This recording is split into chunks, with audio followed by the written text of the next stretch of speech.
Mic check 1 2 1 2. Yeah. What we're going to start on this time. This is talking about the conflict between Russia and USA, and what I talked about a couple of recordings ago about that. And what I'll go on about this is what I've been talking about. And first of all, I'll clear the non-biased thing. As I said, first of all, I'm like a judge in the court, right? I look at both sides, and if it was the other way round, then I'd be talking what I'm about to talk about on the other behalf. I got love for both countries, both continents, all the world anyway. But you know what I'm talking about in this, about USA versus Russia and that. You know what's going on, and the possible war, if that's the way you want to see it, even though it will be World War III. As I said, referring briefly back to, like all the things behind Israel's connections, CIA, everyone's connections to 9/11, being an inside job first of all, and the history, with that, and then compared to Russia, and what I'll lead on to this. I'm going to keep this recording as short as possible and just clearly put this across. What I left on my post on Facebook, that's what I just analysed from memory.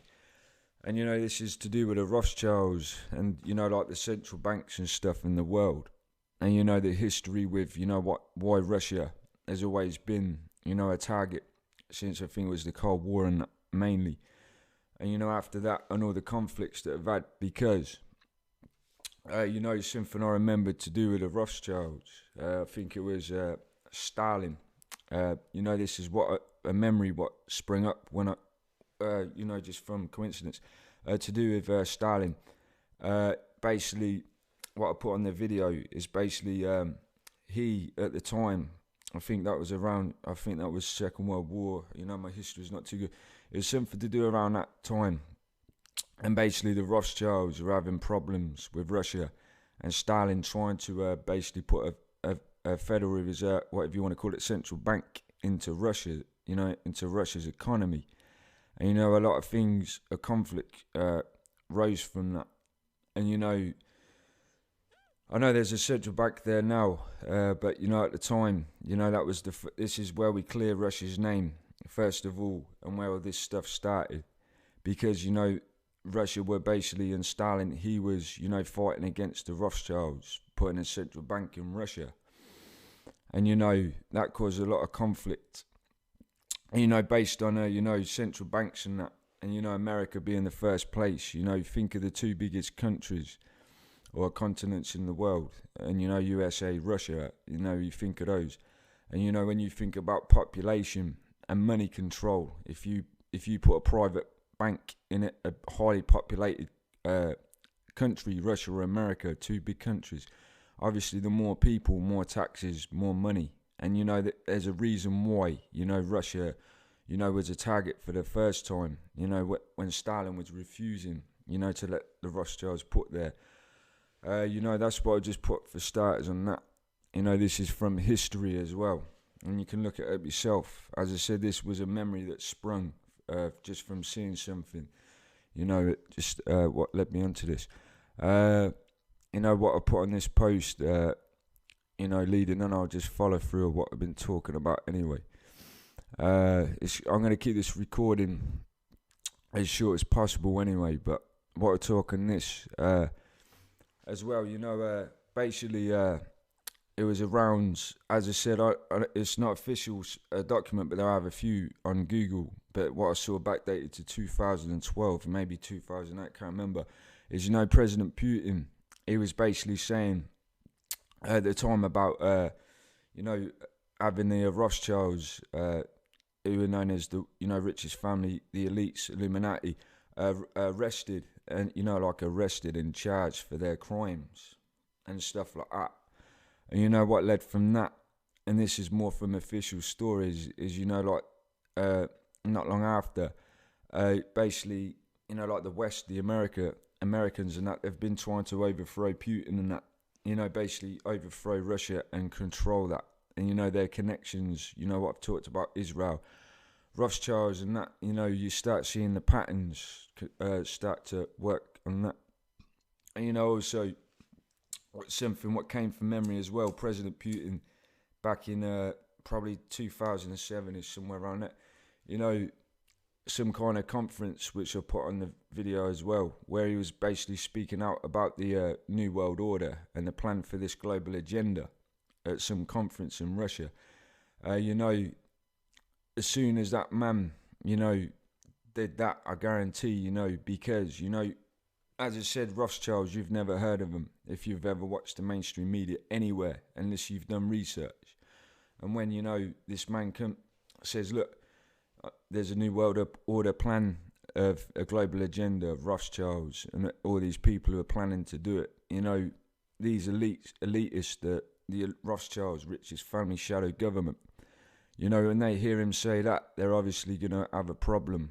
Because, you know, referring to, I think it was Henry Kissinger or something, he said himself, you know, that what he was talking about, he said there's a powerful, you know, a very big, powerful force controlling America, and anyone who speaks out against it is part of that government. You know, they'll be eliminated. And, you know, basically that's what Vladimir Putin did on that video.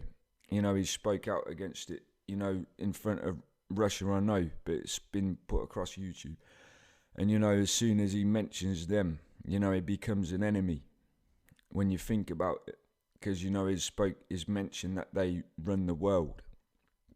And since then, you know, I noticed that a lot of problems started, as I said, what led from there, you know, what was being said, and the central bank of Russia itself was mentioned there, you know, something to do with, you know, they're trying to overthrow him and, you know, take him out of power, Russia. And that's always been the plan, because referring back to Stalin, where the problems started with this, with them trying to put a central bank there, you know, obviously they've always had problems, probably why the Cold War started and stuff like that, you know.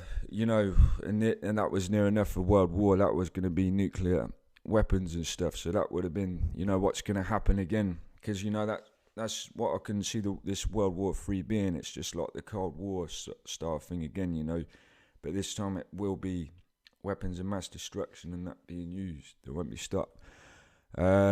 You know what, leading on from this as well, you know, I'm going to try to keep this as short as possible, but, you know, to do with, you know, the Ukraine incident with the, you know, the plane that was shot down by missiles, and, you know, what came from that, you know, even though it wasn't on mainstream media for reasons, but, you know, basically what the story was, and you can do your research in this, is there was a plane flying over the Ukraine at the same time in a very similar flight path as President Putin's presidential plane, you know, in the same, you know, near enough the same area, and what it was said to be, with good reason, attempted assassination of Vladimir Putin.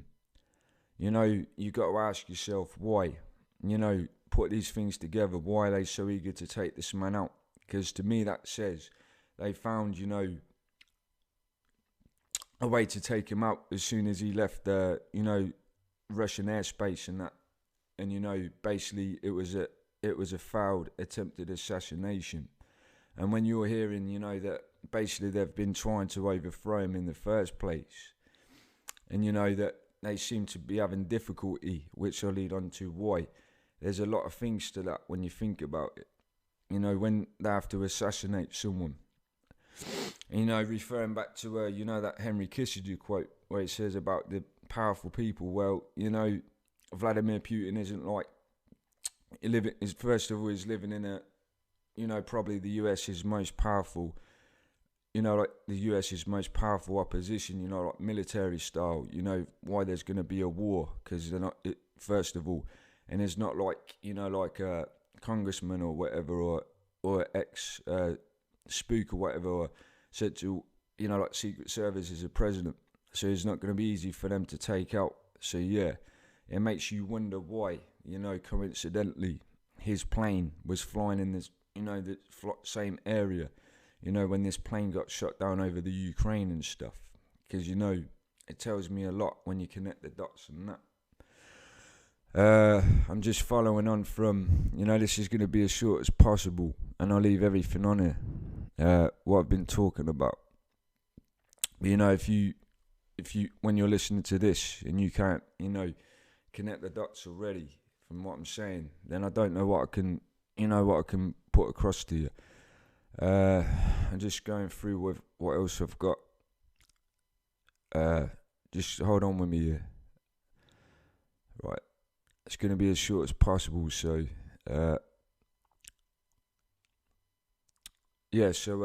following on from that, basically, hold on. I'm just scanning through what I said. I think I'm nearly finished anyway. But there's a lot of things connecting that, the dots already. And that another thing, it will be known, for China and North Korea to be, on the side of Russia in this World War III, whereas the UK and whoever else is NATO on on the US's side in this war. So obviously Russia's going to need backup as well, in a world war, because it's like powers of the country uniting as armies against each other. So it makes sense, but why? Ask yourself why the two oppositions that are actually in conflict all the time is US and Russia. As I said, Vladimir Putin, Barack Obama were the ones who are having the conflict, and it's always in the news if it's mentioned, never, like China and that, or the UK. So why is Russia always mentioned? Because it's the main target, it's the main reason. Because as I said, the only country in the world that has spoke out against, this shadow government, that you never hear of, Rothschilds, richest family in the world, is Russia, Vladimir Putin. There's a reason behind that. And, basically, as I said, he's basically made himself a target because he's mentioned them. And also, tying in with, like the Syria and Ukraine conflict again. Who's always having conflicts? Vladimir Putin was, basically arming what the US's opposition was in Syria and Ukraine, and they're always, he's basically making it difficult for those people that he mentions. Talk about peace, but endorse war. They say it's equality, they ignore the poor. Do anything to ensure your mind stays away from the truth. The simple solution is very much the youth. Keep us busy with equation of dates that we're never gonna use, and tell us we're mentally ill if we follow our views. Label us with a letter that dictates our worth, and subsequently depicts how much we can earn. We're all different, we're still tested with the same exam. Maybe you can understand why I'm so damn mad. The teachers have become sheep and follow even if we're misled. Open your eyes, look around, apply common sense. Only then can you hope to move forward. How long is it before there's another Hitler giving new orders?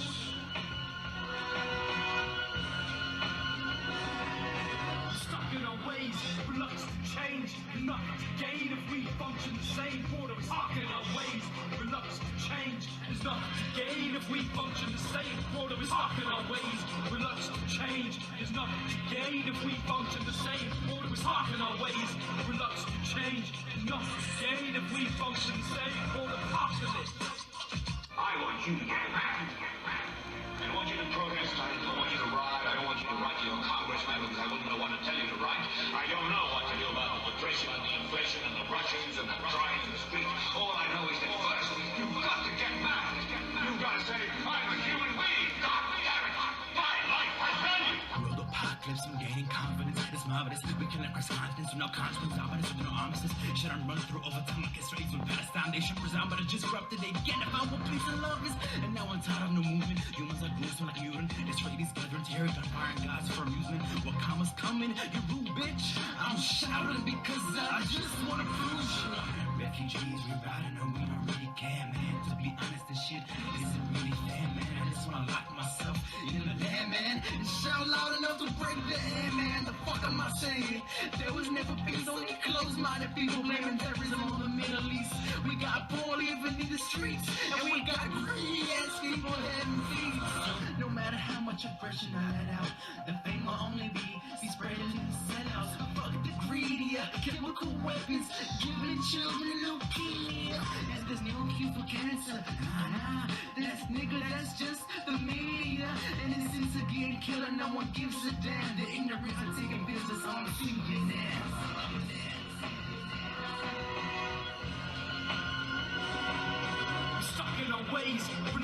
change. There's nothing to gain if we function the same. Boredom stuck in our ways.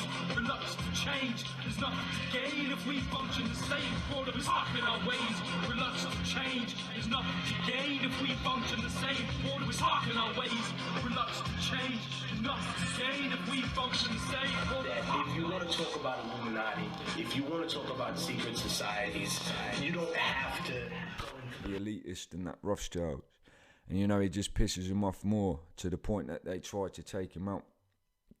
So, yeah, you know, when you connect the dots, because, you know, all you have to do is, like, analyse and that, and look back to that and see when, you know, when things started getting hectic between the US and Russia in the first place.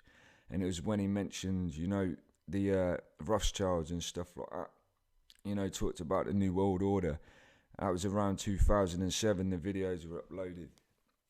His conference and that, and you know what it's like for anyone who does, who's basically, you know, known, and that if anyone speaks out against them and they're, you know, they're known and they get heard, you know, if it's a president of Russia, you know, obviously they know that is going to be listened to, and is a leader, a political leader, you know, people are going to listen to him. They're not going to think I was talking bullshit, and so, you know, it's basically pissed them off, and that's why they're trying to do it. You know, if I was famous, as I said, I don't know if I am, or known, and I had a lot of people listen to me, I'd be the same. I'd be a target. Because, you know, like, as I said, it as an example, and I was saying this to myself last night, you know, the funny thing is, you know, basically if a political leader, and, you know, it would argue with Vladimir Putin, but leave that aside for now. But, you know, basically the argument against conspiracy theorists and then political leaders like me, you know, say David Icke or someone said, you know, 7/7 was an inside job. I've got all the evidence here. This is why this makes sense and that. And he puts a lot of input into it. And then David Cameron says the next day, you know, these are just lies. You know, this is how bad the UK population and a lot of populations are brainwashed, that, you know, if that political leader says it, suddenly, you know, everyone is like, oh okay. The Prime Minister said, you know, it's not true, that's it. He doesn't give reasons or backup or evidence to it.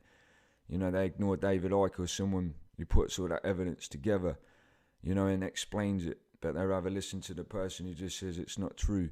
And, you know, with Vladimir Putin, well, that's a different story. Because, you know, there's a reason, as I said, there's a reason with him, you know, that suddenly, you know, it's just noticing from analysing, from when, as soon as he mentioned in that conference, there is a plan for a new world order, a global agenda from, you know, basically a power, you know, and power that no one knows about.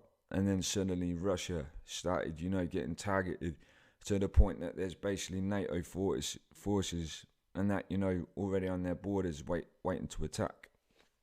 You know, we can refer to JF Kennedy as well. You know, that man was assassinated all of a sudden. You know, he was talking about something along those lines. And he basically just says something about before he leaves the office. And that, you know, about, you know, a secret that the American public don't know about. And then all of a sudden, you know, he was assassinated. All of a sudden, you know, going on one of those parades or whatever it was, you know, in a soft top car.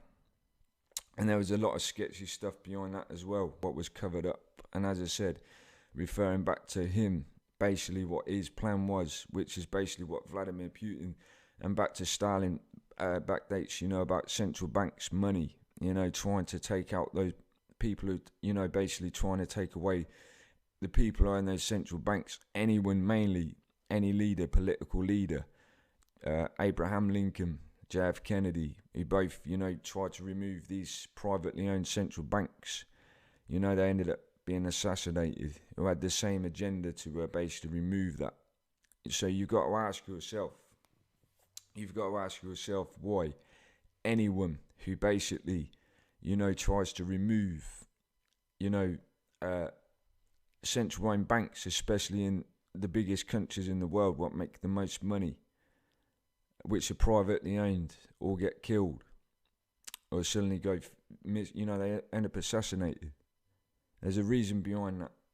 You know, you've got to ask yourself, really, ask yourself why. Because if you can't see that's more than coincidental, you know, Abraham Lincoln, JF Kennedy, if you can't see that's more than coincidental, and as I said, now suddenly Vladimir Putin, you know, that they've already tried assassinating with good reasons, again in a highly populated country with a central bank, then you've got to ask yourself why.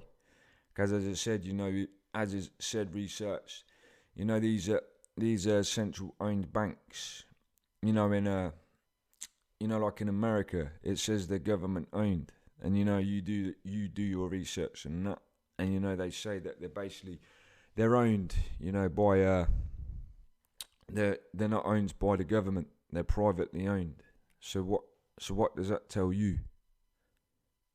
You know, because it means somebody owns them, but no one's ever, well, it's been leaked who owns them, Rothschilds, but no one knew that until people looked into that. And you know, it goes very, very deep. And you know, people always, as I said, that's why, you know, the conspiracy thing, people see it as nutters and going out of context, but I talk basically on facts, and these are just facts. You know, I've already explained them on the other videos on my YouTube, you know, but, you know, it's a very scary thing, and, you know, it's more than coincidental. So, yeah, you know what, I'll try and leave it as short as possible, but I'm just putting the, you know, the main points across. Same as, you know, like Edward Snowden, you know, if Putin's so anti-Western, you know, as they're trying to put it across, and this is the opposition, why did he give refuge to an American citizen, or, you know, well, now ex-Secret Service, you know, NSA agent Edward Snowden? He gave refuge to him, you know, and, you know, basically let him stay in that country, and basically, you know, let him, you know, from stopping being extradited back to the USA to basically be in prison without trial, just for, you know, basically leaking information, you know, about illegal surveillance on the world.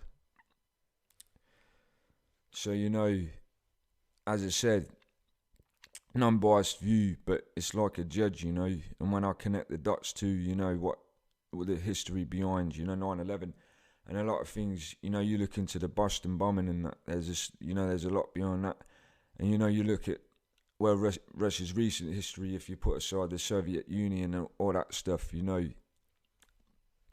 talking about recent stuff, and, you know, it tells me a lot about, you know, this conflict and what it's really about. You know, same as Edward Snowden, American citizen, and as I said, guaranteed, if that man didn't make it to Russia or even Hong Kong, you know, they would have blacklisted that man as well. They basically would have had him assassinated as well.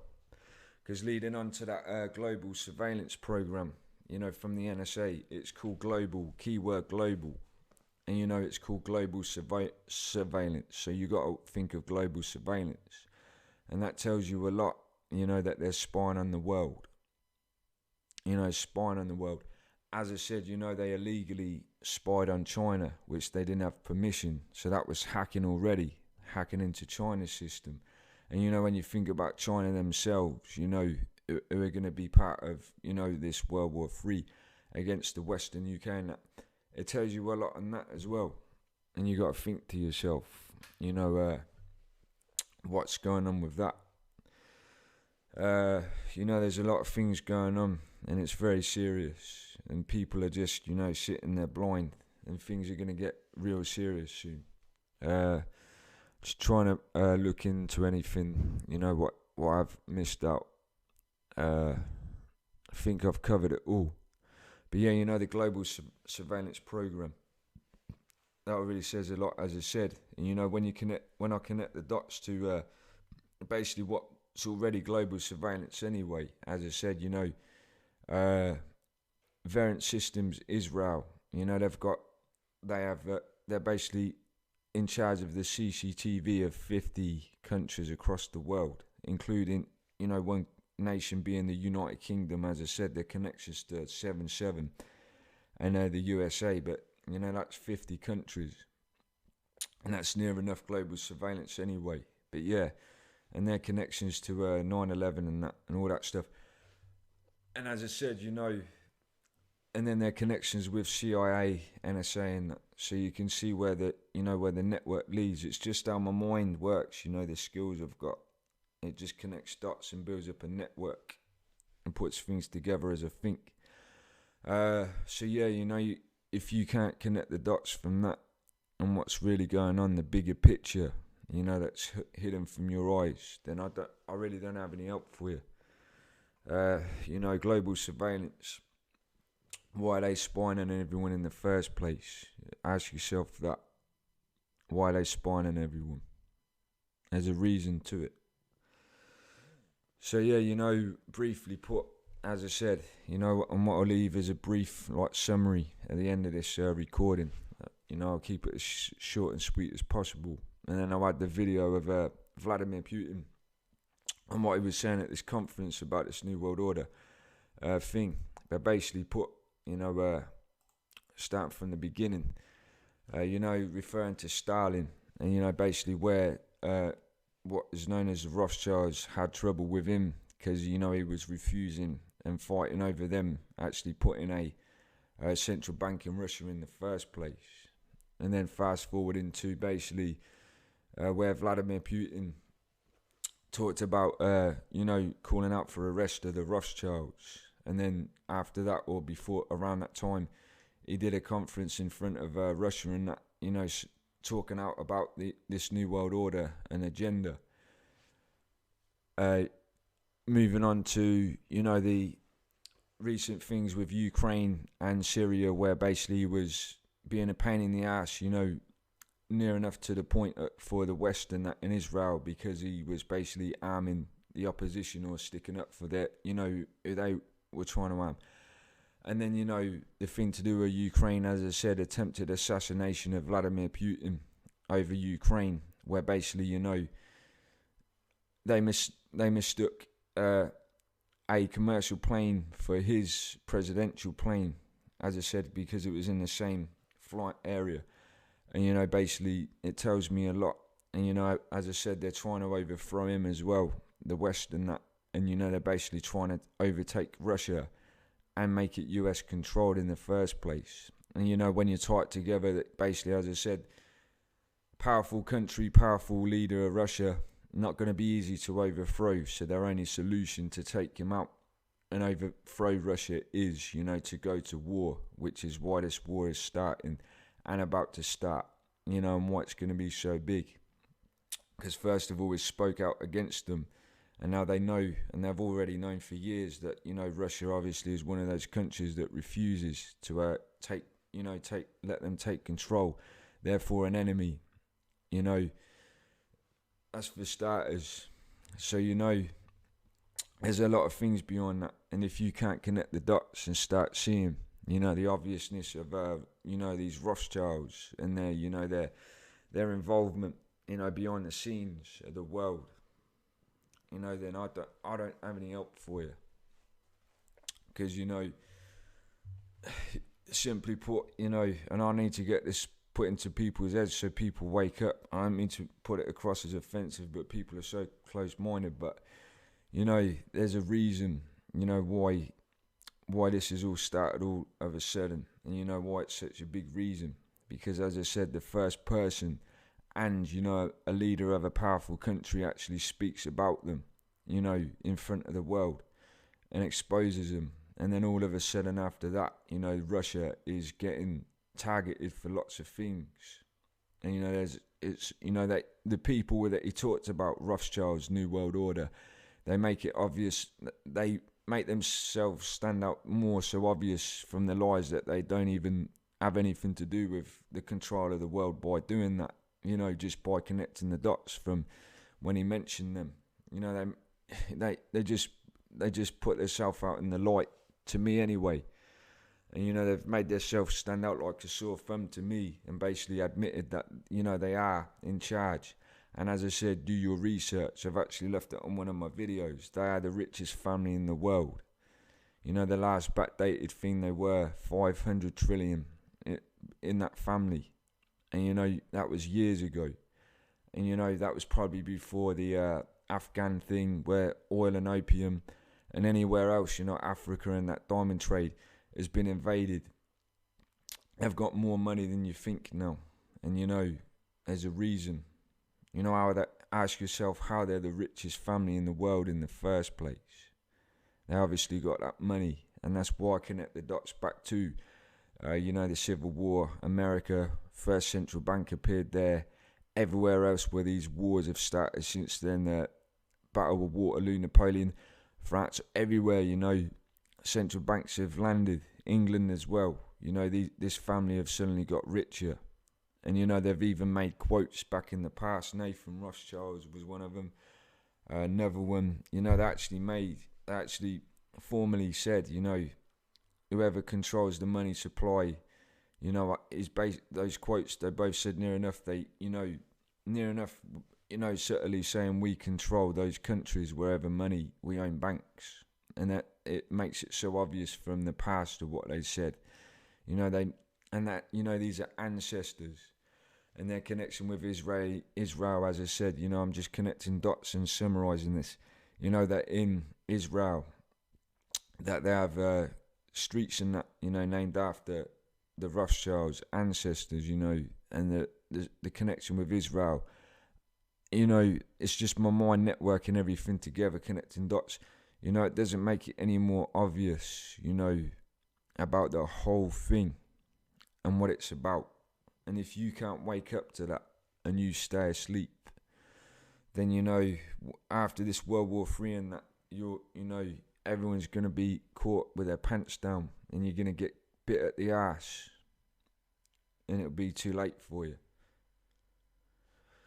You know, I'm sure Russia aren't as innocent as they seem, no. I mean, once I was thinking to my back, and this is based on theory, maybe, who knows, maybe there's an agenda behind them, but I don't think there is.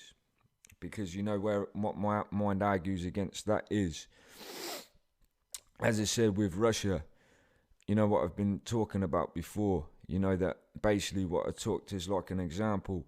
It's like two men standing there, you know, like that, and one's threatening the other man that is going to attack him. And that would be the US and the NATO forces. And Russia's the man standing there, you know, basically with his arms crossed saying, look, I won't fight back until you take the first punch. And that tells you who's attacking who as well. Because as I said, it's not Russia you know, invading, even flying over Britain, the closest country, attacking Britain, or flying over to America. It's NATO forces, America. Anyone who's involved with the NATO forces who are on Russia's borders, waiting in neighbouring countries to basically go into there and attack any time. And, you know, that's all the way up from analysis and judgment, you know, that tells me a lot more. And as I said, who's been illegally hacking who? Because that global surveillance program is America, NSA. And it seems they've been hacking Russia, which I'm sure they wouldn't have had permission to do. China, you know, two countries already, you know, who are basically going to have this conflict with this war. So, you know, if it's going to be pointing fingers to, you know, if I was the judge to say, you know, from a non-biased view, just looking at the evidence and the research, then, you know, I'll call the West in that guilty. And, you know, this is non-biased. This is just looking at it in a realistic view, you know, and there's a lot of bad stuff behind it. So, yeah, you know, all I know is this agenda, and it makes more sense than that about this, basically, you know, this world martial law, aka New World Order, starting after Russia's overthrown, because, you know, it's basically them taking out the opposition. And, you know, all again to the point, you know, as soon as they do that, they get the money control over a very big country, you know, one of the biggest countries in the world, what I was referring to at the start, highly populated, more money. So, you know, this is why I said people have to see it from those views and see, you know, because as I said, the thing with politics and that and everything, it divides people. you know, and it really does. And you know what refers to a track from Dangerous, Dane Clifford, political activist MC, from a Listen Up track called Listen Up. It says, controlled by the same powers that control socialism, communism, and all that. You know, what it's talking about is, you know, those powers that divide everyone in the first place are the Rothschilds. They actually invented communism. They're the ones who invented it. Nationalism, socialism, all of that. They're the ones who put it there to divide people politically. Because, you know, if you ever speak to anyone, and they'll always say, don't mention politics or don't mention religion, because it always causes arguments, aka division. It divides people. People argue because it causes division. And you know, as Jordan Maxwell said, on a realistic view, you know, that again, you know, the religious institution was put there by the same powers, aka Rothschilds, to do the same thing. It's at the bottom of it, you know, to divide people. Because if you've ever noticed, the two main things, politics and religion, causes arguments. It divides people. Out of them, anything. And there's a reason why they put it there. And as I said, whether people decide to follow me on this, it is for division in the first place. And as I said, why people basically bicker and fight amongst each other over religion, religious views, or politics, whether it's in their country, to, you know, like things like communism and against socialism, aka anything of that. People are divided and not united. And then more people are divided and separated, you know, that they're basically fighting against each other. So therefore, they can't basically stand up as one against the 1% power as they're known. The elitists, you know, because everyone's divided over those things. And it's harder for them to basically, you know, unite as one, as a bigger crowd of people to protest against it and stand up and say, we know what's going on. And it's a good division system. And it's used, as I said, race, religion, gender, everything. And everyone's divided over the smallest things. And it's part of that. And it's also part of distraction, along with mainstream media and everything else they put. You know, it's just part of that system. And you know, the main core of the problems is money. So, you know, I just decode things. I don't know how my mind works. As I said, it's in my genes, my genetics, but that's just how my mind works, you know. I just, basically what I do is I have memories in that, and they network things together, like connect dots, and then it connects like a, you know, like a brainstorm or whatever, of, you know, memories, and then they connect things, and it just ends up, my mind thinks along of whatever it's thing. But yeah, you know, I'm not the most intelligent dude in the world, but the skills I've got and in my genetics, I basically use them, you know, for good purposes and that. But, you know, I try to keep this as short as possible, and I'll keep it as brief as possible. So, you know, you can look at it from your own view, but I never look at it from a biased view. As I said, I always look at it from both sides. And as I said, if it was the other way round, then I would have been saying it for the other, you know. So, it never it is. Because as I said, right, it's like, as I said, it's like I'm a judge in a courtroom.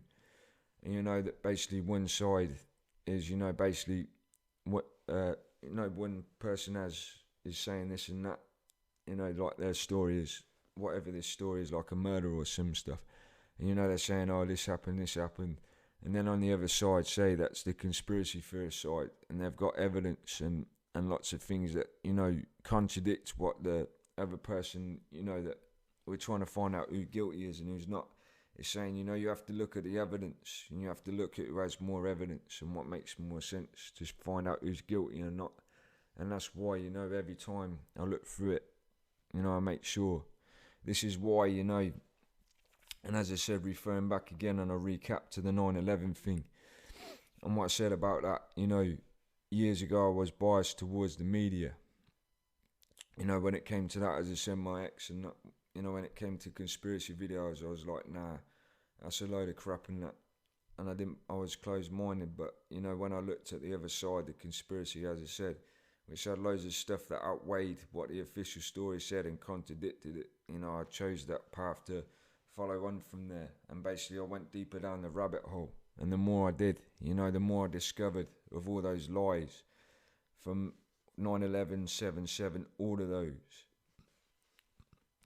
And therefore, you know, looking at it from a non-biased, realistic view, you know, looking at both sides, that's why I've always gone on what they call conspiracy sides, because, as I said, conspiracies are basically things that don't make sense. They, you know, they question things that, like official stories and that, you know, like wars or false flag operations that outweigh the official stories from the media or whatever government, because, you know, they've got a lot of evidence to them. The conspiracies that, you know, what from leaked information or things people noticed. And so, you know, when I'm looking at another side, the conspiracy side that, you know, says a lot more over the official story, I always follow those. And all I know from analysis of, you know, from when it came to 9/11, 7/7, etc., a lot of these conspiracies, it seemed that, you know, as I said, like a courtroom, you know, that the conspiracy theorists have more evidence or more, you know, backup to them than what the official story said. So that's why I ended up being one of those conspiracy theorists, what you call them, critical thinkers, detective-minded. So, yeah, you know, if you can look at it from a realistic side, you'll start to see the real motive and the things that connect. Simply put, global surveillance program. And then, you know, basically what the New World Order is, world martial law, it's a global agenda. The word global ties in with both. Global agenda, global surveillance. And to me, it tells me that they've already got this global surveillance thing up, because, you know, basically they're studying things and they're watching the world, and it's already preparation for this thing they call the New World Order, world martial law. You know, it's already on the verge, as I said. When Russia, you know, the NATO forces in Russia's borders, for starters, that's already a sign of how close it is and everything that's been happening. And, you know, as I said, I'll recap on this again, what David Icke says, the problem, reaction, solution thing that they've used with false flag operations since 9/11, that, you know, that they will use that after World War III, you know, which they seem determined to win, what we call the elitist, and that they will say, you know, their global solution is basically to, you know, make this world martial law, New World Order, whatever you want to call it, because they will use 9/11, Madrid 7/7, Sydney, Paris, Afghanistan, Iraq, Palestine, all of those. And they'll use those as a way to justify from the problems they already created using that system, that method, what they stick to say this is why we need a world martial law, because the war between the US and that against Russia and China and that, you know, was the cherry on top, and we can't put up with this anymore. You know, but these are those problems that they certainly already planned, but they'll make it out they didn't, and they'll just say, look, we need the New World Order, and this is what it'll be, the order in the New World, and that what they'll certainly say is, maybe, you know, they'll make it look as less sinister than it is, and that's where it will come into the martial law thing. That's why I call it world martial law, because, as I said, it will simply be armies and that and stuff like that, you know, basically running into town, going into town cities and that, and people will be, you know, dictated to, you know, all of a sudden the lies you've got if you're in what you call a free country, UK, and that, it will be different. And how shocking as it seems, you know, it'll be as shocking as when it comes along as it is hard to believe. But, you know, when it happens, that'll be it. Because, as I said, referring to the USA, you know, if you're in the UK, when you listen to this recording, you're like, oh, that's bullshit, that sounds too Hollywood, blah, blah, blah. Well, as I said, refer to the USA, which is exactly the same mind state of people, but already experiencing that, which is already the start of preparation of the martial law. As I said, simply look at that. The police and that, and how they're arms. You know, they're not going around like the police used to there. You know, like normal in a suit, you know, normal cop suit and that. They're going around in military gear, you know, actual military gear, just painted in police colours. military body armor, military rifles, military vehicles like armored vehicles and the ARVs or whatever they're called. You know, that's not right already, and that's signs of what is, you know, preparation of the martial law. And you know what ties in, whether it's my third eye view that says this, or just, you know, logical thinking, that, as I said, why this World War III will be going on. I guarantee, you know, that this martial law, that the first country that the central banks took over, the central bank Rothschilds took over, will be the first, with the bank, will be the first place they take over for population control, and that, you know, in the world martial law, you know, the biggest country to control, the biggest continent to control, North America, right? And while that's going on, the world would be distracted by this World War III, and the media won't even, you know, report it because they're controlled by the Rothschilds and that, so nobody will know about it anyway, and they'll just think it's just another war like World War II, World War I, and the rest of the world won't know. And this is the way I'm seeing it. And, you know, as soon as this world war is over, you know, America would have been taken over, everyone they're already being dictated to, under control and that. And, you know, everyone else, you know, that then it will happen to the rest of the world bit by bit. And the way I see it, the mind of a schemer of these people would be to do it, you know, country by country, wherever they take over bit by bit. And, you know, where the media comes along, they won't show the rest of the world what's happening.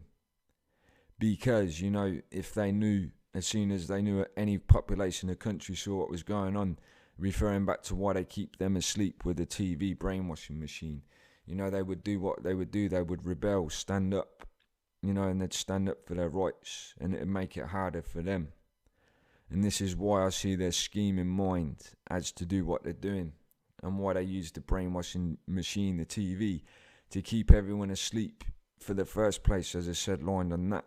Because, as I said, simply put, if people all woke up and realised, you know, the 99% population of the world, 7 billion people, if they woke up and saw the truth, do you think 1% against 99% would even last? Or even be able to take that? Because that simple little thing in the corner of your room, a TV, you know, that basically dictates you what to think and takes away your your thinking skills when it comes to that, is a very good tool that it's kept everyone distracted for many years. That they believe everything they're told like sheep unless they wake up. And therefore, you know, the more they suppress people like me, David Icke, and don't give us exposure. And they even try and bring in laws to try and shut us up, as if they think we're telling the truth. And as if we're a threat, the more people will stay asleep. So when they catch you all with your pants down, it's exactly what it is. And, you know, I just speak this from a realistic level, and I talk everything. So, you know, it's that choice thing that everyone has to make. But, you know, it's illogical to think, isn't it? When you think to yourself that basically, you know, people will still continuously walk around with their eyes closed, as if it's not important until it happens. You know, this is just analysis of a lot of people in the world, that people do that. Even I've done it in the past. You know, that people basically don't worry about anything until it happens, and when it's too late, they're worried and they're shocked, and they're helpless, and it's too late. And sometimes you've got to think ahead, and you've got to, you know, be prepared for things. Like I always am, you know. I really can't try and get the word out anymore. And, you know, everything I've put on that YouTube channel, if you go through every single one of them, you'll connect the dots with everything I've put together from research of other people. And, you know, those things connect as like a network of information and things, and they connect, you know, dots to everyone that's involved and everything about it. Because, you know, when I first made that first video, I don't think many people believed me, even though I tried to make it, you know, as realistic as possible. But the more I've, you know, used my knowledge and my skills I've got, you know what, for good terms, you know, the more I've used it for a good thing and put things together. And I'm just trying to tell everyone out there, you know, what you know, how serious this is. As I said, and in this one I've not even mentioned the Satanism and everything involved with that, but that goes to a deeper level. So, you know, I don't think there's any more I can do, but you know what, with me, whatever it is, God or my third eye view, you know, whenever time comes or something comes along, then I'll always record it or talk about it. Like I said, a page to do what mentions something to do. This is why I made this recording and what I put together. Basically to do with this is, you know, it was like something that made me remember something to do with, you know, Stalin and that, and the central bank in Russia and that. And then it just, my mind and my memory, you know, a network of memories from things I remember. It just flashes and, you know, it all networks together. And I suddenly, you know, put things together quickly of knowledge and memories. And this is why I made this recording. So yeah, you know, I don't know why, you know, there's something special about my mind and my genes that makes it work that way, that I can do it and how it works. But, you know, I'm glad that I do it for goodwill. But you know what upsets me is, you know, is that a lot of people don't seem to wake up out there. I don't know if there is, but I don't think it's being as effective as it should be. Because I'm just looking out for everyone out there. Because it's for your own interests. Even if you got, you know, like personal vendettas against other people, and you're part of that, you know, victims of that division process, political, religious, race, whatever. You know, even if you're part of that, well, look out for yourself and think for yourself, because you will be a victim just like everyone else. Everyone. Even if you think you're important, like I said, you will be the same. You'll be in the same boat. You know, and what I'll try and leave in this, I'm going to try and keep it under an hour. I'm at 50 minutes at the moment, but, you know, you've got to ask yourself, especially as a UK citizen, can you not look back? Can you just not look at the world? I mean, the country itself, and just see what's going on. You know, because I don't agree with the government. This is why I'm not anti-government. I'm anti-corruption. I don't agree when a party or government, especially in a country it's supposed to be called Great Britain, you know, simply just cuts off people's benefits who are ill or whatever, and they leave them near enough to die or struggle or suffer, just so they can gain either seats in the Houses of Parliament, or, you know, basically give money to people who already have jobs and make money and have a better living, and actually, you know, you can work because they don't have an illness that stops them from getting a job, either, you know, whatever it is. You know, they leave people to die near enough, and as I said, people are committing suicide and that, you know, over losing this money and that. I don't agree with a government that does that. That's not humane people to me, to do that over something called money. And that's just part of this world that does that, you know. So yeah, you know, when you look at a world like that and you see it, because simply put, right, if you're one of those working people who voted for the Tories because you wanted to get less tax and let the people who cannot not work because they're ill get less money. Well, as I said, what happens if, you know, suddenly you become ill and you become mentally ill? You go through depression, because it can start from that. You get schizophrenia from that, anything. And, you know, suddenly you're in the boat of those people. Then you'll be in the same boat, and you'll probably end up killing yourself, or, you know, struggling for money just because you know, became ill without expecting it or realising it, just because you started getting depressed about life or something. So yeah, you know, this is where it comes to, and I don't agree with a country or any government that does that to people just over money. Because as I said, simply put, you know, why should I, you know, forget about how I feel victimised? It isn't even a vendetta anyway, but I'm just looking at it from a realistic view, and that's just being honest to it about it. It's not right, is it? Because in a country like this, right, and how it should be seen, you know, that everyone should be treated equally first of all, and out of anything, the people, you know, who really need the money and have no choice but to not be able to work because they won't be employed for their illness, need money. They shouldn't have it cut. You know, their money cut and even forced to go and get a job in the first place or whatever. You know, just so, you know, because so the party or whatever, who wanted to get the votes in the Houses of Parliament, you know, get their seats and that. It's bad to me, and this is why I don't agree with how the country's run. And you know why it's the world's run. So yeah, you know, just look at it that way because, you know, it's really bad. I can't see how people can't see it when they look at this country itself, let alone the world, and they really open their eyes and see what it's really about, unless they're really inhumane, and more people in the world are really that low and sick in their head more than I imagine. But you know, if you're actually humane and you actually see the world for what it is, you know, it is messed up, you know. And it's not just the UK, USA, it's a lot of places. What do you see in the local papers every day? You know, unless it's elections where it suddenly becomes front page news when it's in their interest. You know, general news, it's always, you know, even local papers, local murder, this, murder that, rape this, rape that. War this, war that. Police corruption, this, police, you know, there's all the time. That's all you see. And you know, that's the world we're living in. And if you don't see the world for what that is, I don't have any help for you.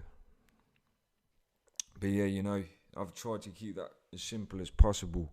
You know, it should be an hour long, but yeah, you know, that's my view on it, an unbiased view. And that's the way I see it, you know.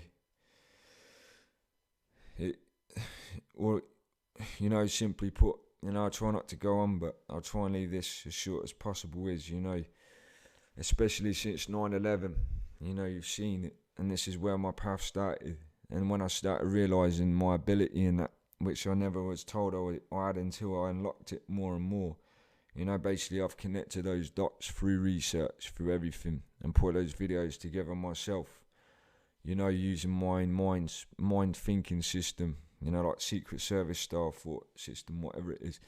And you know, this is what I've put together. And you know, to people on my level, or even people who can't think on that level, you know, it should make sense to any of you, as long as you're not closed-minded.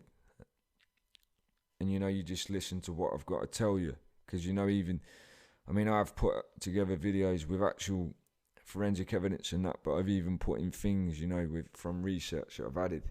And you know, I've added my thoughts in, you know, with good reason to them, and connect to those dots, so to make it as understandable to everyone out there, the more people I can wake up.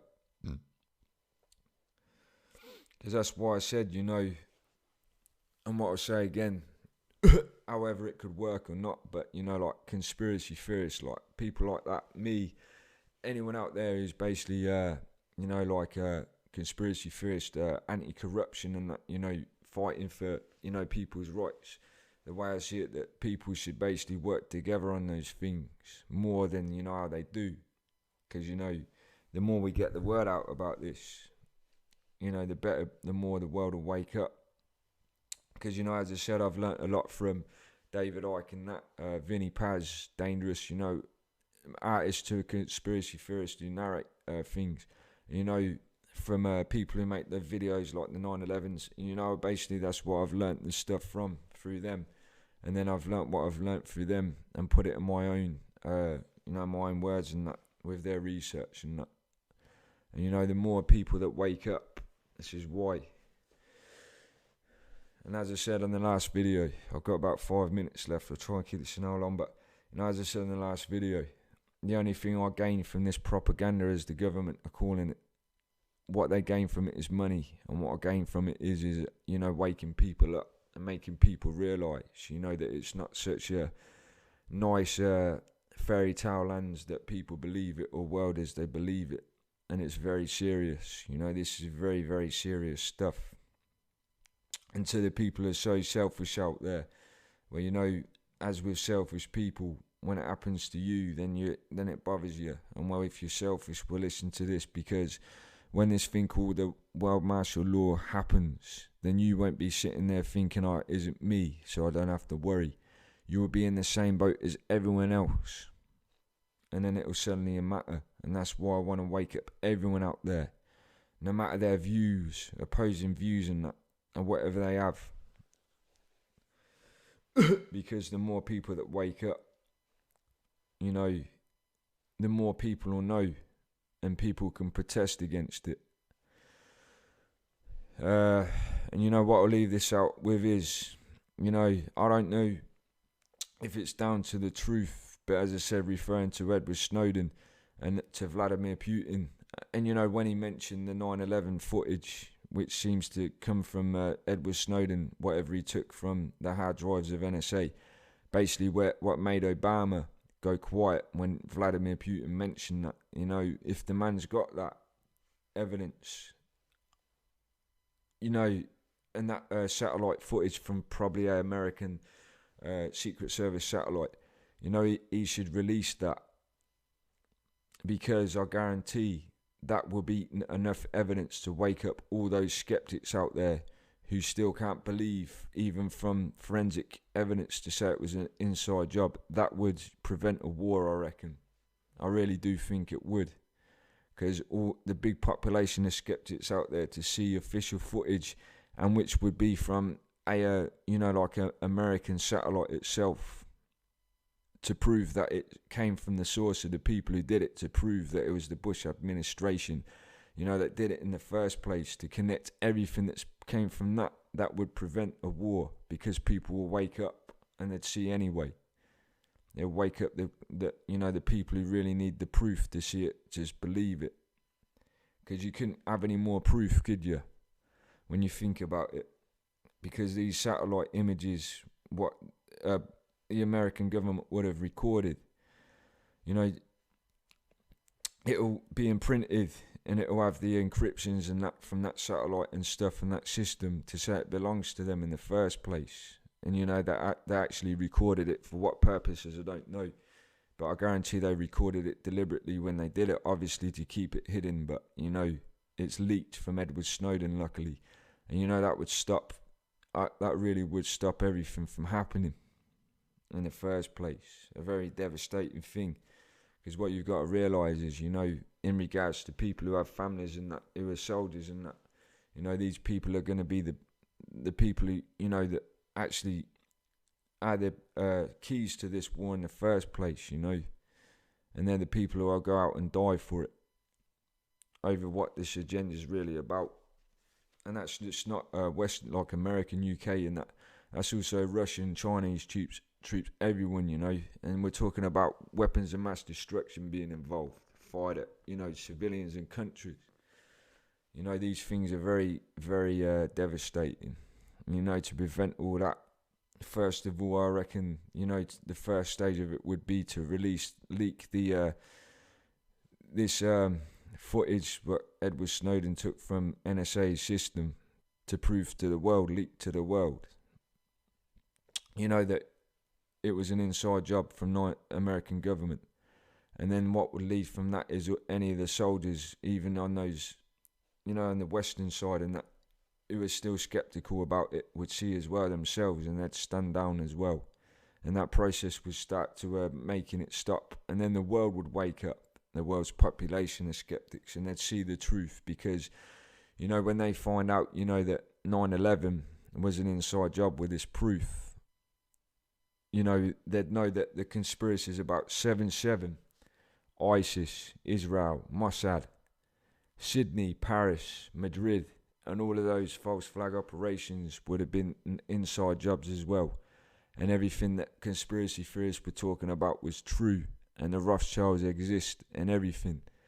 And, you know, referring to, I think it was Henry Ford or whoever it was, you know, basically that if the people knew about who controls the banking system, there would be a revolution before tomorrow morning. You know, basically people would know. And, you know, all those people in power who hide behind the shadows, that do all this stuff to the world and have done it, they'd be taken down from power, in prison for it or whatever. And, you know, world would be a better place, simply put. We don't have to talk about birds and fairies and shit. You know, I'm just talking realistic. You know, it would stop a lot of bad things from happening. And, you know, any more false flag attacks and all that stuff, it would fuck up the system, the evil system that runs the world. Because as I said, you know, it's like Loki says, two choices now, revolution or genocide or whatever. You know, there's that two choices, and it's getting very close. And, you know, simply put, you either protest and say, look, we know what's going on, wake up, or you know, walk into your graves, walk into your own dooms.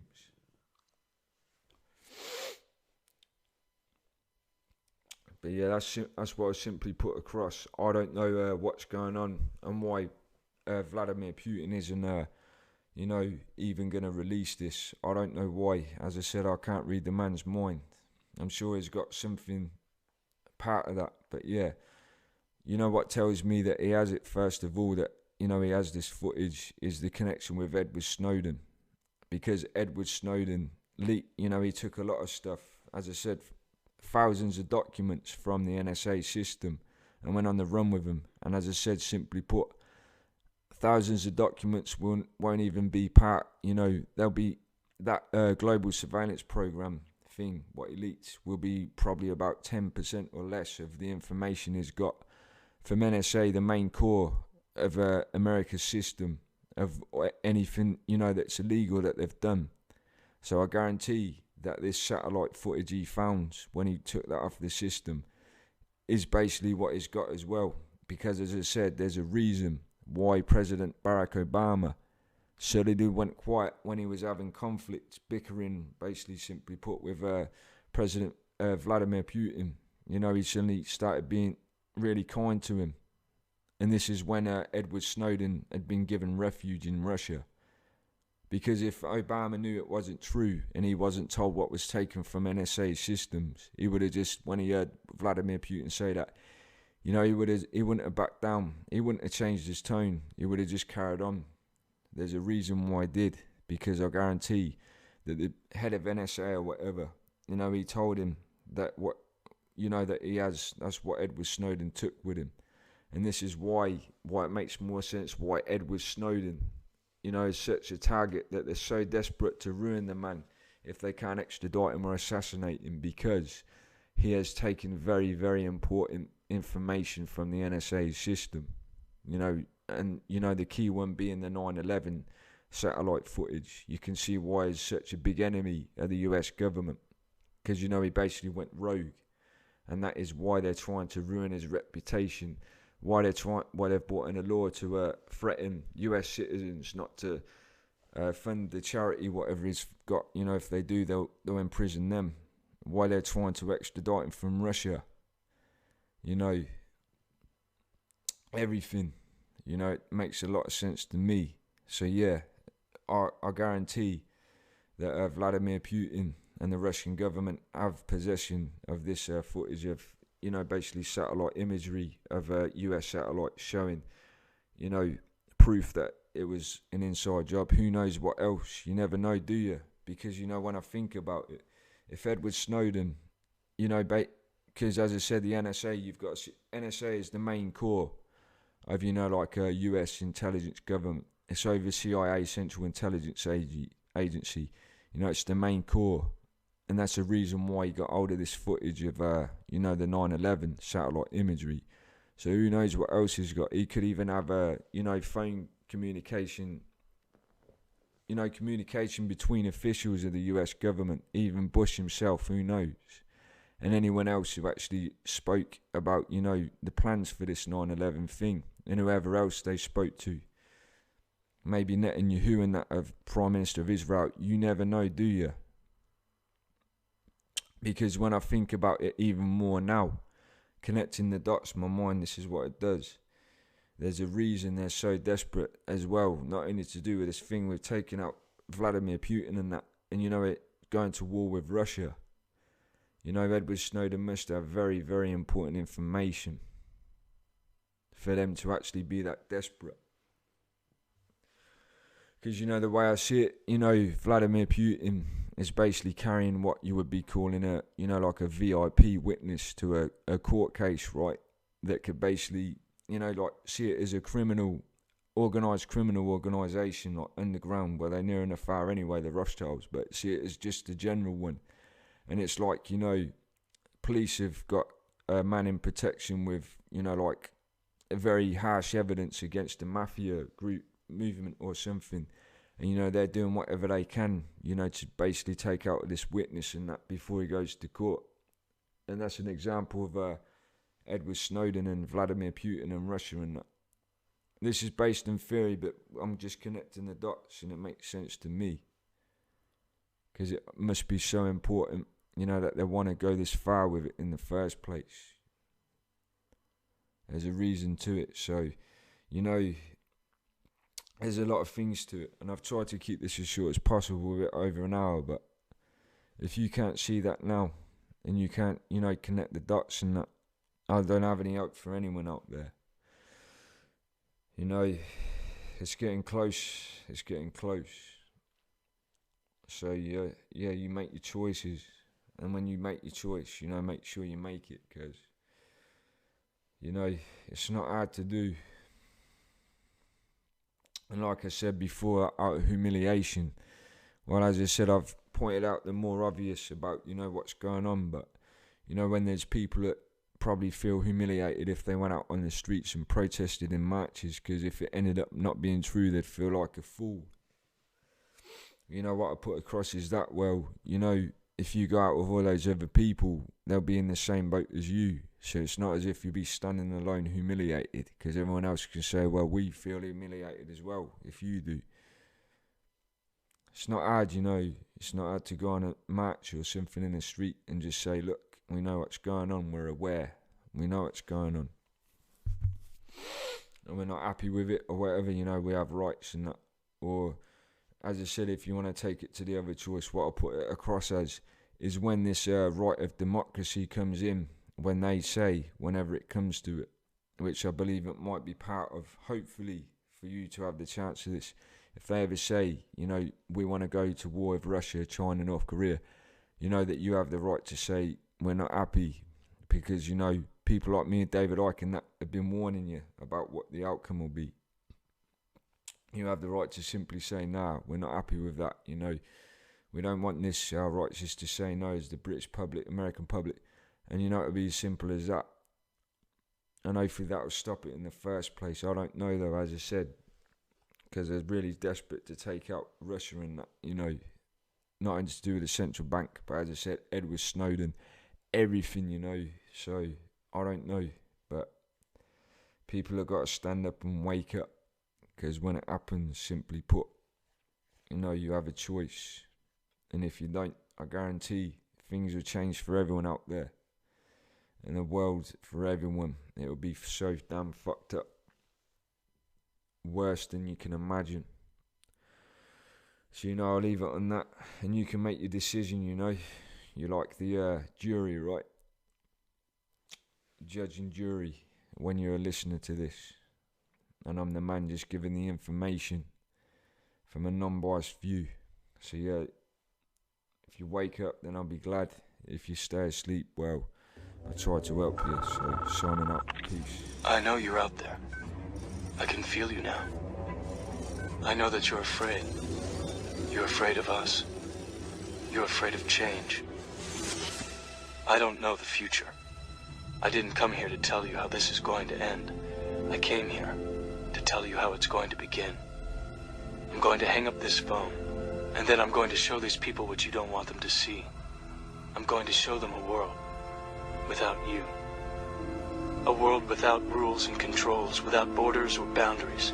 A world where anything is possible. Where we go from there is a choice. Hey, my friends, this is Evangelist Anita Fuentes coming to you with Open Your Eyes, People, breaking news. Breaking news, hot off the wire, concerning the jet, the Malaysian 77 jet that just crashed over in the Ukraine and Russian border. Well, I got top breaking news that just came out hot off the wire concerning the fact that President Putin's plane may have been the very target for the Ukrainian missile, according to Interfax sources. Check this out. Malaysia Airlines MH17 plane was traveling almost the same route as Russia's President Vladimir Putin's jet shortly before the crash that killed 295, according to Interfax news agency's reports citing sources. It's quoted as stating, "I can say that Putin's plane and the Malaysian Boeing intersected at the same point and the same Ikolon that was close to Warsaw 330 M Ikolon at the height of 10,100 meters. The presidential jet was there at 1621 Moscow time and the Malaysian aircraft 1544 Moscow time," a source told the news agency on condition of anonymity. Now listen, we need to understand something here, my friends. Russia, Vladimir Putin's Russia, just came back from a South American tour where he's just initiated and started a brand new international bank called the BRICS. Stands for Brazil, Russia, India, China, and South America. Now, we reported it here that Vladimir Putin may very well be an attempted assassination because of the fact he's going against the plans of the New World Order. He is he actually has already brokered nuclear power deals with both the president of Argentina and starting to get a spy center reestablished over in Cuba. With that, this new monetary bank called the BRICS is expected to give the IMF, the International Monetary Fund, and the World Bank a run for their money, because this new bank will provide money for infrastructure and development projects in BRICS countries. Again, the BRICS countries are Brazil, Russia, India, China, South Africa. This totally takes away from the Southern dominance influence, the Western dominance that they want to break themselves apart of. We've reported it to you before. We're going to say it again. Is Vladimir Putin, the president of Russia, is he being targeted for assassination because he's going against the New World Order? Follow us on our Facebook page, www.emof.org. You can go to our Facebook link on our website. Join the conversation. We look forward to coming back to you again. God bless.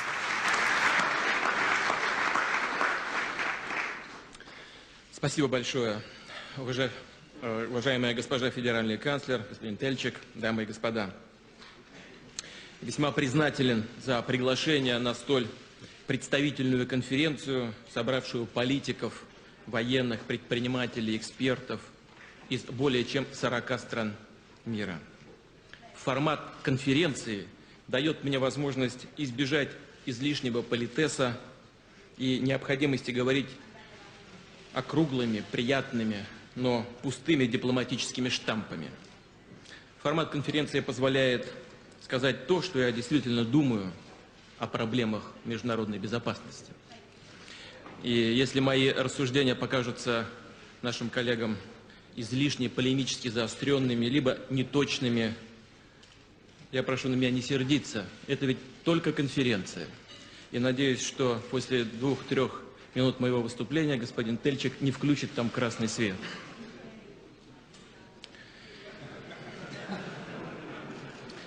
Итак, известно, что проблематика международной безопасности много шире вопросов военно-политической стабильности. Это устойчивость мировой экономики, преодоление бедности, экономическая безопасность и развитие межцивилизационного диалога. Такой всеобъемлющий, неделимый характер безопасности выражен и в ее базовом принципе. Безопасность каждого – это безопасность всех. Как сказал еще в первые дни разгоравшейся Второй мировой войны Франклин Рузвельт, где бы ни был нарушен мир, мир повсюду оказывается в безопасности и под угрозой. Эти слова продолжают сохранять актуальность и сегодня. Об этом, кстати, свидетельствует и тема нашей конференции, которая здесь вот написана: «Глобальные кризисы, глобальная ответственность». Всего лишь 2 десятилетия назад мир был идеологически и экономически расколот, а его безопасность обеспечивали огромные стратегические потенциалы 2 сверхдержав. глобальное противостояние отодвигало на периферию международных отношений и повестки дня крайне острые экономические и социальные вопросы. И как всякая война, война холодная оставила нам и не разорвавшиеся снаряды, образно выражаясь. Имею в виду идеологические стереотипы, двойные стандарты, иные шаблоны блокового мышления. Предлагавшийся же после холодной войны однополярный мир тоже не состоялся. История человечества, конечно, знает и периоды однополярного состояния, и стремления к мировому господству. Чего только не было в истории человечества.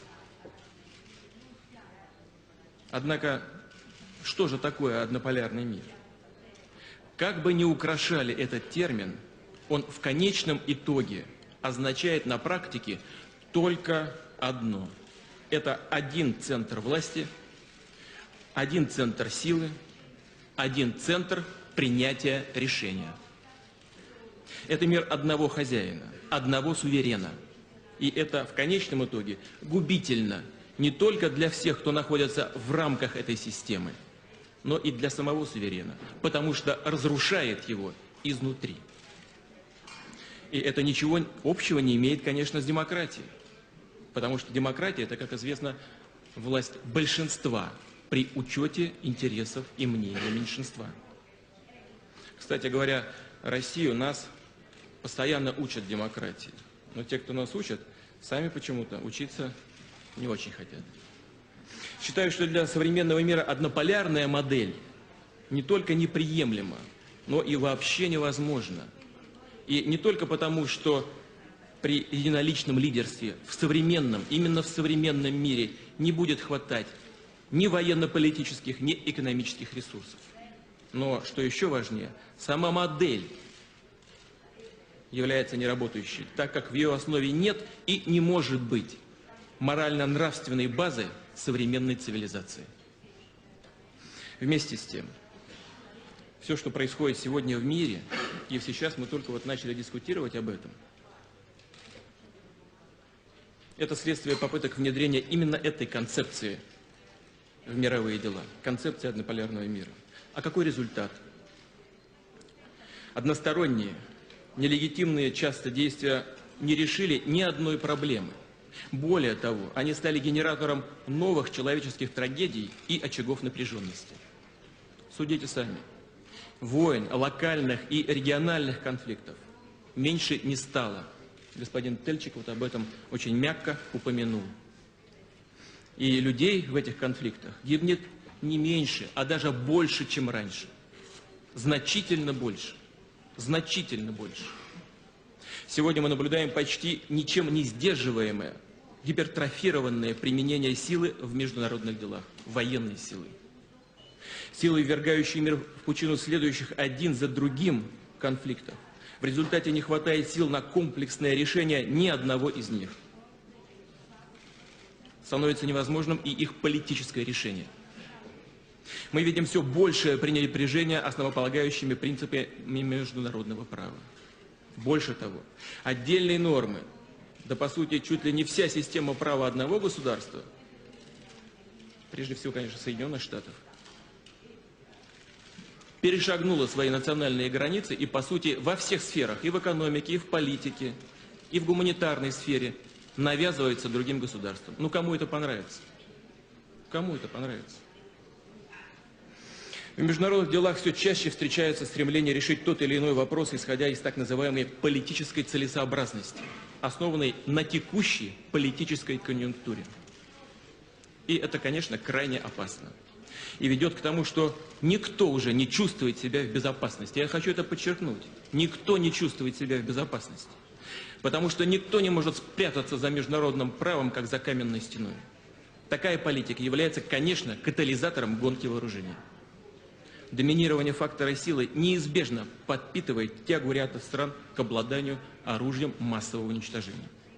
Больше того, появились принципиально новые угрозы, которые и раньше были известны, но сегодня приобретают глобальный характер, такие как терроризм. Убежден, мы подошли к тому рубежному моменту, когда должны серьезно задуматься над всей архитектурой глобальной безопасности. И здесь надо отталкиваться от поиска разумного баланса между интересами всех субъектов международного общения. Тем более сейчас, когда международный ландшафт столь ощутимо и столь быстро меняется. Меняется за счет динамичного развития целого ряда государств и регионов. Госпожа федеральный канцлер упомянула уже об этом. Так, суммарный ВВП Индии и Китая по паритетной покупательной способности уже больше, чем у Соединенных Штатов Америки.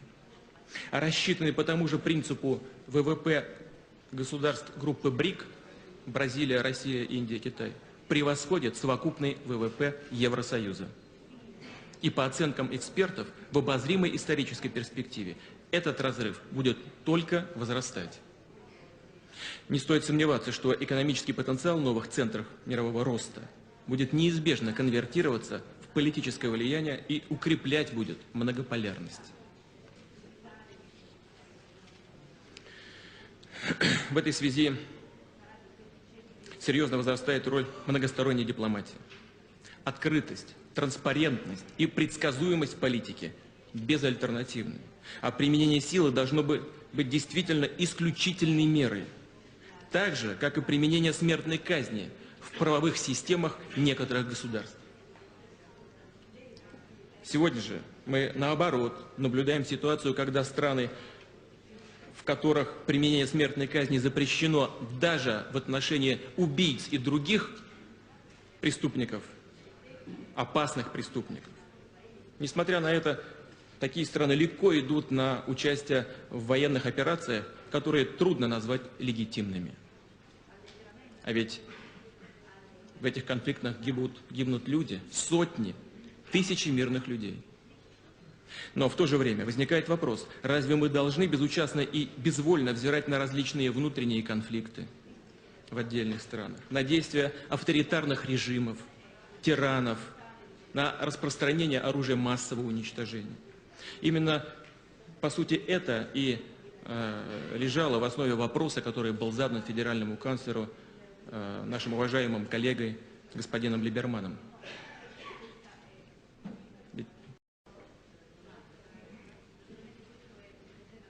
Можем ли мы безучастно смотреть на то, что происходит? Я попробую ответить на ваш вопрос тоже. Конечно, мы не должны смотреть безучастно. Конечно, нет. Но есть ли у нас средства, чтобы противостоять этим угрозам? Конечно, есть. Достаточно вспомнить недавнюю историю. Ведь произошел же мирный переход к демократии в нашей стране. Ведь состоялась же мирная трансформация советского режима. Мирная трансформация. И какого режима? С каким количеством оружия, в том числе ядерного оружия? Почему же сейчас при каждом удобном случае нужно бомбить и стрелять? Неужели в условиях отсутствия угрозы взаимного уничтожения нам не хватает политической культуры, уважения к ценностям демократии и к праву? Убежден, единственным механизмом принятия решений по использованию военной силы, как последнего довода, может быть только устав ООН. И в этой связи я или не понял то, что было сказано вот совсем недавно нашим коллегой, министром обороны Италии, либо он выразился неточно. Я, во всяком случае, услышал, что легитимным применение силы может считаться только в том случае, если решение принято в НАТО, или в Евросоюзе, или в ООН. Если он действительно так считает, то у нас с ним разные точки зрения. Или я ослышался.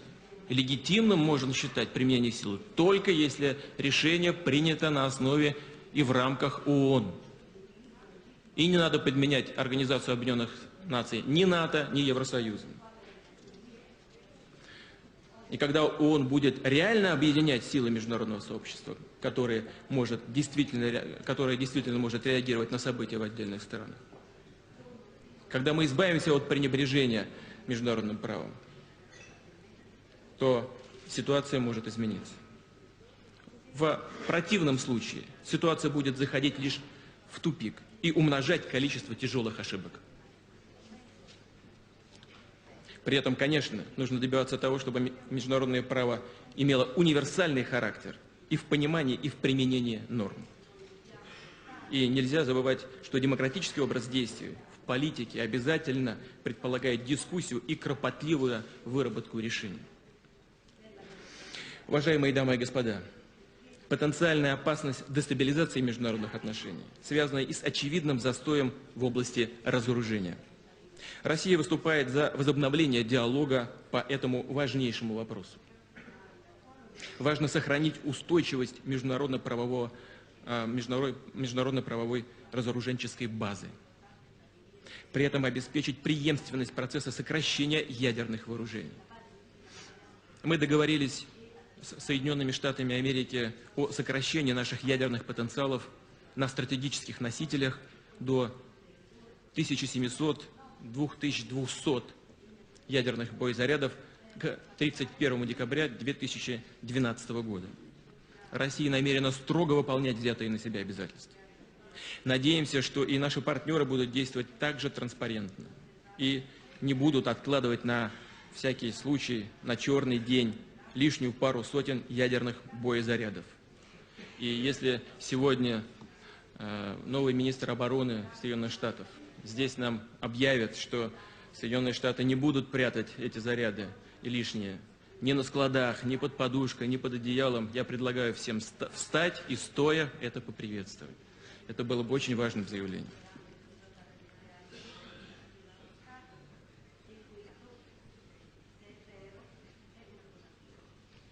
Россия строго придерживается и намерена в дальнейшем придерживаться договора о нераспространении ядерного оружия и многостороннего режима контроля за ракетными технологиями. Принципы, заложенные в этих документах, носят универсальный характер.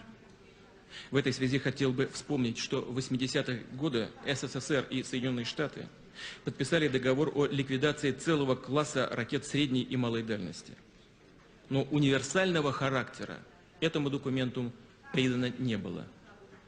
Сегодня такие ракеты уже имеет целый ряд стран. Корейская Народно-Демократическая Республика, Республика Корея, Индия, Иран, Пакистан, Израиль. Многие другие государства мира разрабатывают эти системы и планируют поставить их на вооружение. И только Соединенные Штаты Америки и Россия несут обязательство не создавать подобных систем вооружений.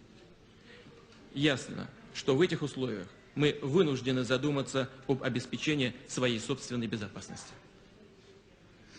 Вместе с тем, нельзя допустить появления новых дестабилизирующих высокотехнологичных видов оружия.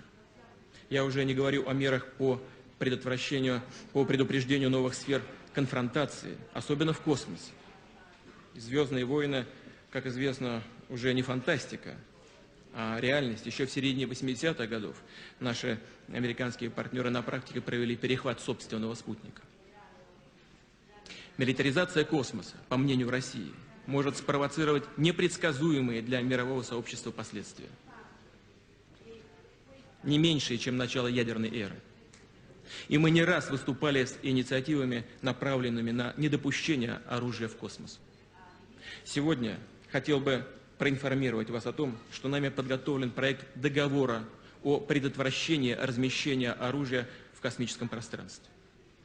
В ближайшее время он будет направлен партнерам в качестве официального предложения.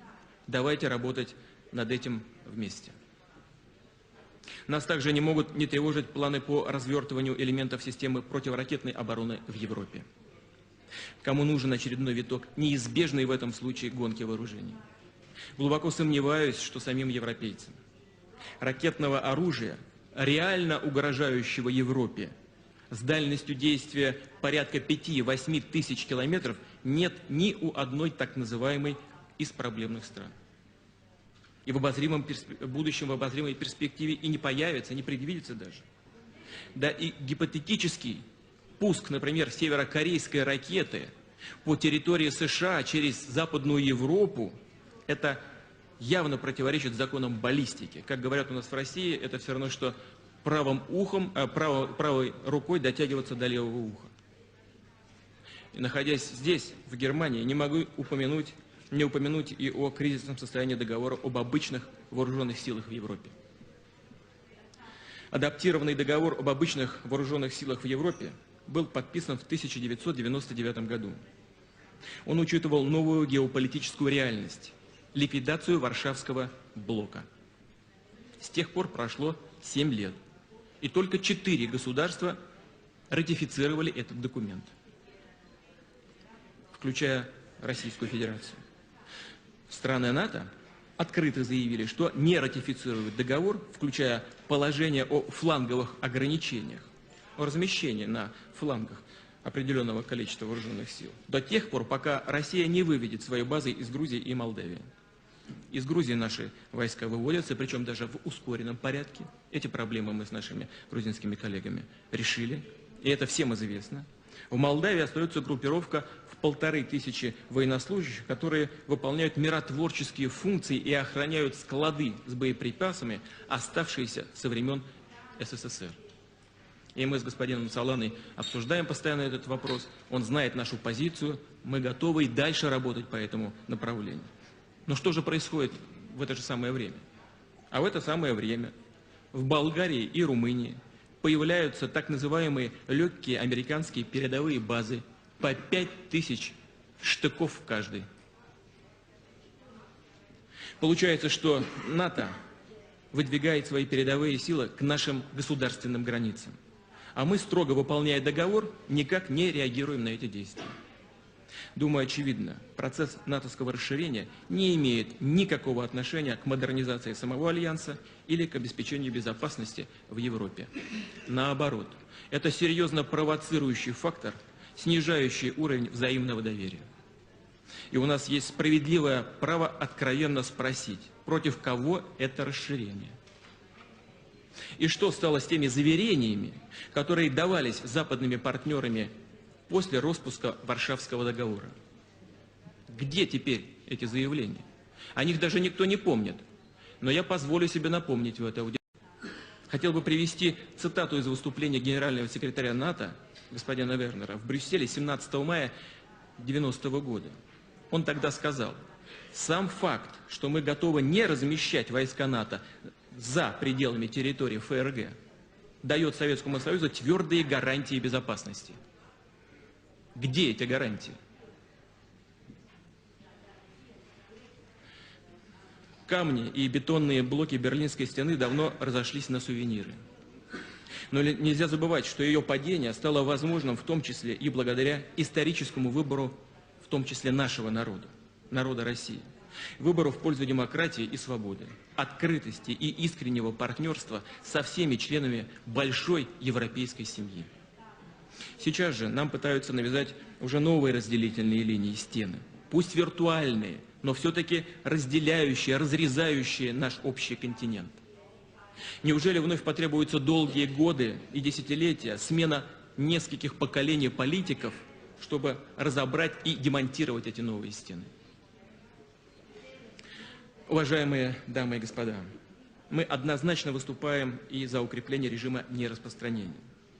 Существующая международно-правовая база позволяет создать технологии по выработке ядерного топлива для использования его в мирных целях. И многие страны с полным на то основанием хотят создавать собственную ядерную энергетику, как основу их энергетической независимости. Но мы также понимаем, что эти технологии могут быть быстро трансформированы в получение оружейных материалов. Это вызывает серьезное международное напряжение. Яркий тому пример — ситуация с иранской ядерной программой. Если международное сообщество не выработает разумного решения этого конфликта интересов, мир и дальше будет потрясать подобные дестабилизирующие кризисы. Потому что пороговых стран больше, чем Иран, и мы с вами об этом знаем. Мы будем постоянно сталкиваться с угрозой распространения оружия массового уничтожения.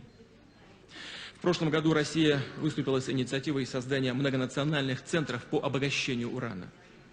Мы открыты к тому, чтобы подобные центры создавались не только в России, но и в других странах, где на легитимной основе существует мирная ядерная энергетика. государства, желающие развивать атомную энергетику, могли бы гарантированно получать топливо через непосредственное участие в работе этих центров, конечно же, под строгим контролем МАГАТЭ. С российским предложением созвучны и последние инициативы президента Соединенных Штатов Америки Джорджа Буша. Считаю, что Россия и США объективно и в одинаковой степени заинтересованы в ужесточении режимов нераспространения оружия массового уничтожения и средств его доставки.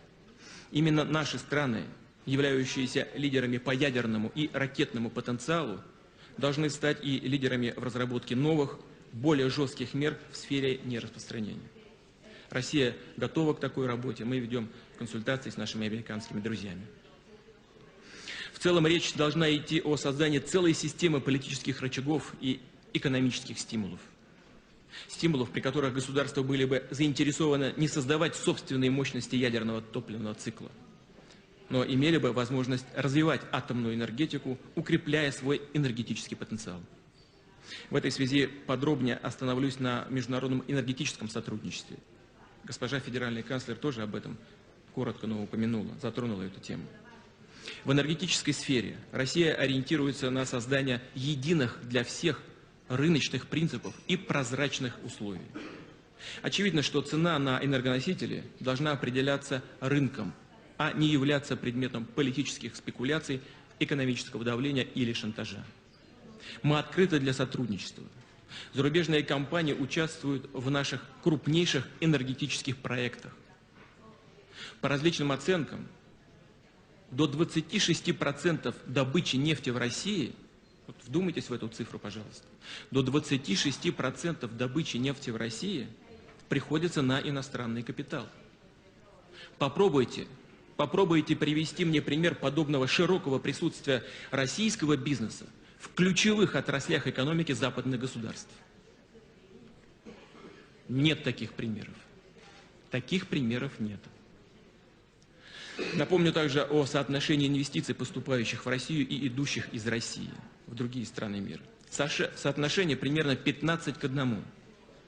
Вот вам зримый пример открытости и стабильности российской экономики. Экономическая безопасность – это сфера, где всем следует придерживаться единых принципов. Мы готовы честно конкурировать. Для этого у российской экономики появляется все больше возможностей. Такую динамику объективно оценивают эксперты и наши зарубежные партнеры. Так недавно был повышен рейтинг России в ОЭСР. Из 4-й группы риска наша страна перешла в 3-ю. И хотел бы, пользуясь случаем, здесь сегодня в Мюнхене, поблагодарить наших немецких коллег за содействие в принятии вышеназванного решения. Далее, как вы знаете, процесс присоединения России к ВТО вышел на финальную стадию. Отмечу, что в ходе долгих, непростых переговоров слова о свободе, мы не раз слышали слова о свободе слова, о свободе торговли, о равных возможностях, но почему-то исключительно применительно к нашему, к российскому рынку. И еще одна важная тема, прямо влияющая на глобальную безопасность. Сегодня много говорят о борьбе с бедностью. Что здесь происходит на самом деле? С одной стороны, на программы помощи беднейшим странам выделяются финансовые ресурсы, и подчас немаленькие финансовые ресурсы. Но по-честному, и здесь многие тоже это знают, зачастую под освоение компаниями самих же стран-доноров. Но в то же время, с другой стороны, в развитых странах сохраняются субсидии в сельском хозяйстве. Ограничивается для других доступ к высоким технологиям. И давайте называть вещи своими именами. Получается, что одной рукой раздается благотворительная помощь, а другой не только консервируется экономическая отсталость, а еще и собирается прибыль. Возникающее социальное напряжение в таких депрессивных регионах неизбежно выливаются в рост радикализма, экстремизма, подпитывает терроризм и локальные конфликты. А если все это вдобавок происходит, скажем, на Ближнем Востоке, в условиях обостренного восприятия внешнего мира как несправедливого, то возникает риск для глобальной дестабилизации. Очевидно, что ведущие страны мира должны видеть эту угрозу. и, соответственно, выстраивать более демократическую, справедливую систему экономических отношений в мире. Систему, дающую всем шанс и возможность для развития. Выступая на конференции по безопасности, уважаемые дамы и господа, нельзя обойти молчанием и деятельность Организации по безопасности и сотрудничеству в Европе. Как известно, она была создана, чтобы рассматривать все, я подчеркну это, все аспекты безопасности. Военно-политические, экономические, гуманитарные, причем в их взаимосвязи. Сегодня что мы видим на практике? Мы видим, что этот баланс явно нарушен. ОБСЕ пытаются превратить в вульгарный инструмент обеспечения внешнеполитических интересов одной или группы стран в отношении других стран. И под эту задачу вскроили и бюрократический аппарат ОБСЕ, который абсолютно никак не связан с государствами и учредителями. Вскроили под эту задачу процедуры принятия решений и использования так называемых неправительственных организаций. Формально, да, независимых, но целенаправленно финансируемых, а значит подконтрольных. Согласно основополагающим документам, в гуманитарной сфере ОБСЕ призвана оказывать странам-членам по их просьбе содействие в соблюдении международных норм в области прав человека. Это важная задача, мы ее поддерживаем, но вовсе это не означает вмешательство во внутренние дела других стран. Тем более не навязывание этим государствам того, как они должны жить и развиваться. Очевидно, что такое вмешательство отнюдь не способствует вызреванию подлинно демократических государств. И наоборот, делает их зависимыми и, как следствие, нестабильными в политическом и в экономическом плане. Мы рассчитываем на то, что ОБСЕ будет руководствоваться своими непосредственными задачами и выстраивать отношения с суверенными государствами на основе уважения, доверия. The reason, therefore, that Israel is the biggest recipient of American aid and military support is because this hand called the House of Rothschild takes the money from the United States and hands it to this hand called Israel of the House of Rothschild and says thank you very much. The reason that there's no questioning of Israeli nuclear capability, that they get away literally with mass murder time and time again, is because the House of Rothschild also controls the countries of the European Union and controls the European Union. I mean, Tony Blair is a yes sir, no sir, 3 bags full sir, how high would you like me to jump sir, frontman for the House of Rothschild. So who do they put in after he left the British government as negotiator of peace in Israel? Tony Buddy Blair. What should I say, Mr. Rothschild? Thank you very much. Thank you. Thank you. Thank you. And that's it. So when you've got the same force controlling all these different agencies, then of course they're going to be coordinated. That's why Israel gets away with what it gets away with. And if people think that's anti-Semitic, well, actually anti-Semitic means anti-Arab, by the way, then they'll have to take it and shove it somewhere where the sun don't shine. Because I ain't shutting up about this, because it's fundamental to understanding the world and to understanding the European Union and world events. The Jewish people, in general, have been mercilessly used by the House of Rothschild and their front secret society, satanic secret society called Zionism, as a front which they can hide behind. So it is House of Rothschild organizations like B'nai B'rith, Sons of the Covenant, who created an organization called the Anti-Defamation League, which goes around defaming everyone, ironically, who have not just campaign for hate laws that stop you exposing these people. They've actually written the bloody legislation in America, in North America, and Canada. And so these hate laws, which say you can't say this, you can't say that because that's prejudice and all that, they're not there to protect gay people. Everyone to their own, I say. I can care less. they're not there to protect Jewish people or minorities. They're there simply to stop legitimate investigation of the Rothschilds and its network. That's what they're there for. And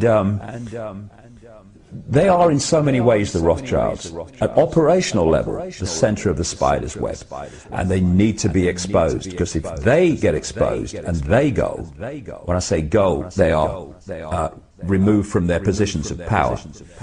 Because, to be honest, if they went to jail for what they have been responsible for, the House of Rothschild, they would have to reincarnate hundreds of times to complete the sentence.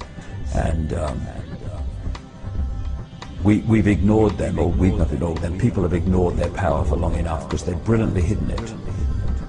It needs the light shone on it, because when they come down, in so many ways, the House of Cards comes down.